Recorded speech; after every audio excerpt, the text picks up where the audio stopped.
Lafim-baovao hafa tanteraka kosa indray namatsy fiara tsy mataho-dalana valo any ministeran'ny fitsarana androany tolakandro ny fiadinan'ny repoblika tonga nanatrika ny lalonana nanomezana tamin'ny fomba ofisialy ireo fiara ny folo Hery Rajaonarimampianina sy ny ministry ny fitsarana Ramatoa Noeline Ramanantena Soa.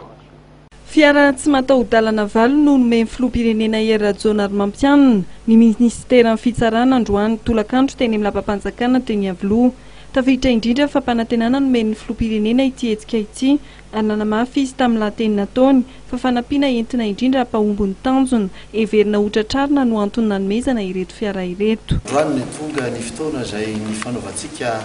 fanamby anatanterantsika izay fanamby nataontsika izay herinandro vitsivitsy izay ny hampahomby ny asa izay ataonareo ary entina hampahomby izany moa dia ilaina ihany ny fitaovana entina esana amin'izany. Tsy hoe ireo zavatra mihetsika ireto akory no ampiovana zavatra rehetra raha pito izay no antenaina kanefany dia henonay fa hitondra fombiazan'ireo na tiana na tsy tiana eo amin'ny fanatanterahana ny asa ka dia matoky isika fa betsaka ny ezaka atao, misy ny ezaka efa atao nefa ary dia androany zany dia ampifaliana no anolorana anareo reto fiara anankivaly reto izay atolotra ny ministera anjaranareo no mitsinjara azy kanefa dia efa mba nitenenikany hoe le efatra raha azo atao any amin'ilay sampandrara vao najoro vaovao dia mba omena zareo le izy ka dia ampifaliana no anolorana reto anareo zany. Fari-pitsarana efatra no heverina azo tombony voalohany amin'reto fiara reto raha mifangatahany filoham-pirenena hatrany. Nanazava ihany koa Ramatoa Noeline Ramanantena Soa ministry ny fitsarana fa ny fanafainganana amin'ny fanolehana ny atotan-taratasy ny niveau fitsarana no tanjona apetraka. Izy ho fanampin'ireto fiara reto amin'ny famatsiana solosaina 30 hafa.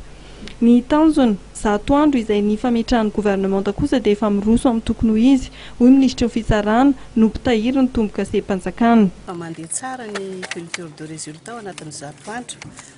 Raka ny taritra nataoko teo dia nanao fanofanana zahay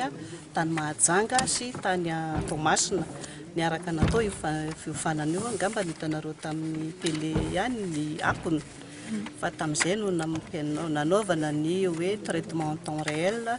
niarahana amin'ny zareo gendarme sy ny miaramila polisy nanao an'ilay fiofanana mba ahafahana mahita vokatra malaky amin'ny fikarohana ny fandikan-dalàna sy ny fikirakirana ny atorataratasy.